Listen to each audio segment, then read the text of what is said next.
Eh bien bonjour à tous. Suite à mon dernier sondage où je vous demandais ce que vous préfériez au niveau de ma chaîne, vous avez été, je crois que c'est 96%, à me dire que vous préféreriez une chaîne plus formatrice avec un peu plus de voix off, etc. Donc je vais vous présenter des nouvelles vidéos à partir d'aujourd'hui. Ces vidéos seront adressées plus particulièrement aux apiculteurs débutants, puisque je vais chaque semaine, chaque vidéo sortira le vendredi vers 16 h. Et chaque semaine, je vais vous dire ce qu'il faut faire en ce moment. Alors bien sûr, à voir en fonction des départements, mais là on est en fin de saison, donc pour l'instant tout le monde est à peu près pareil. Voilà, ça vous donnera une idée semaine par semaine de ce qu'il faut faire. Et puis je pense que les vidéos, je vais passer un peu plus de temps sur les montages et je vais vous apporter énormément d'informations importantes. J'en profite pour vous dire que si mes vidéos vous plaisent, vous sont utiles, surtout laissez un petit pouce bleu, moi ça me permettra de me faire connaître encore plus rapidement.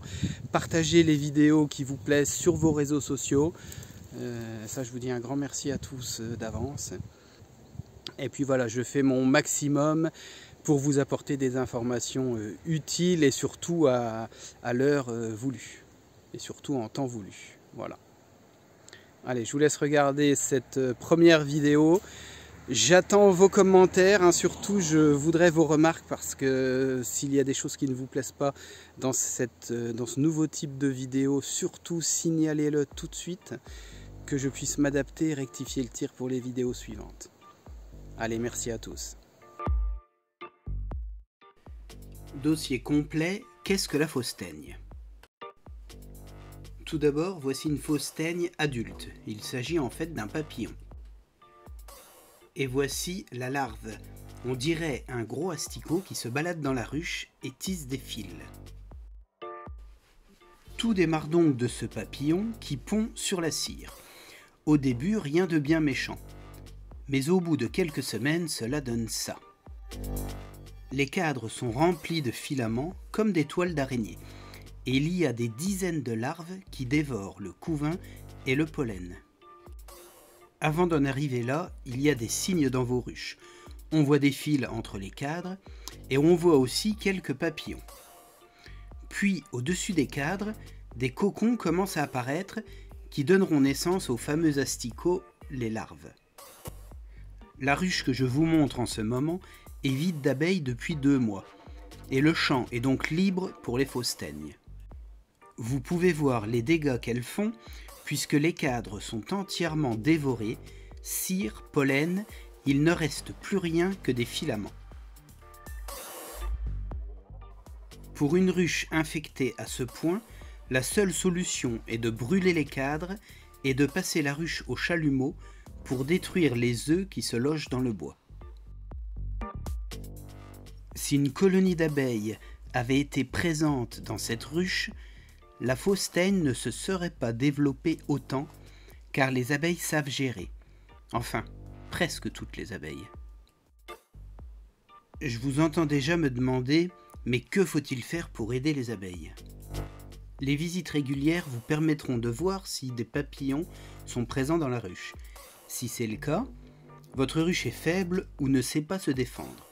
Mon conseil, resserrez la colonie en enlevant 2 à 3 cadres et en les secouant dans la ruche. L'objectif est d'avoir une plus grande concentration d'abeilles, ainsi elles sauront éradiquer la teigne.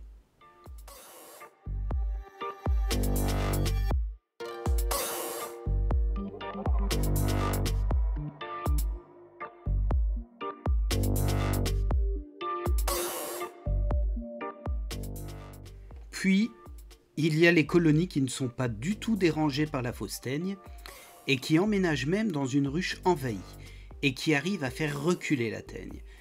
Regardez cet essaim qui vient de s'installer. Niveau teigne, on ne peut pas faire beaucoup plus et pourtant ce sont elles qui ont choisi de s'installer ici.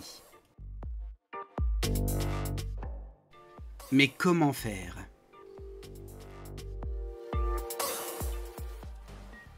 Prenez une ruche propre et préparez des cadres construits, mais sans teigne bien sûr. Mettez également quelques cadres avec amorce.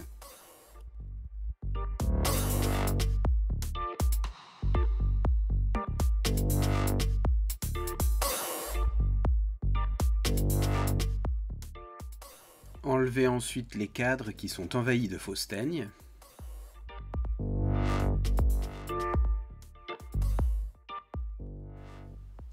Lorsque vous arrivez au cadre rempli d'abeilles, enlevez d'abord délicatement les abeilles du cadre infecté et mettez-les dans la nouvelle ruche.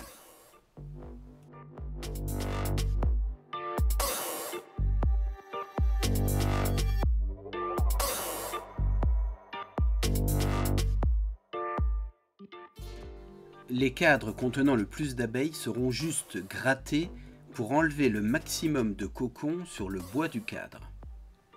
Les abeilles sauront gérer la suite, ne vous inquiétez pas.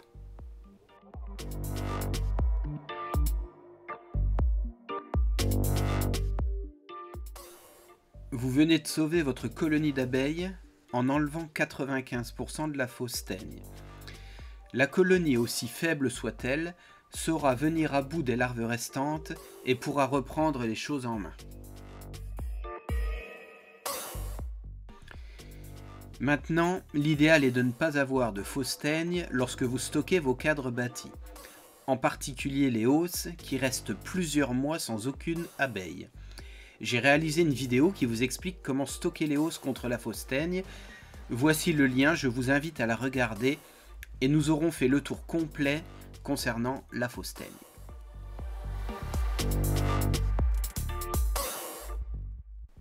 Je profite de cette vidéo pour vous rappeler que nous sommes le 2 septembre et qu'il faut nourrir vos abeilles car ce sont encore des abeilles d'été et il ne faut pas fatiguer les futures abeilles d'hiver à faire ce travail. Vos traitements anti-varrois doivent être faits depuis 15 jours environ. La saison prochaine se joue en ce moment.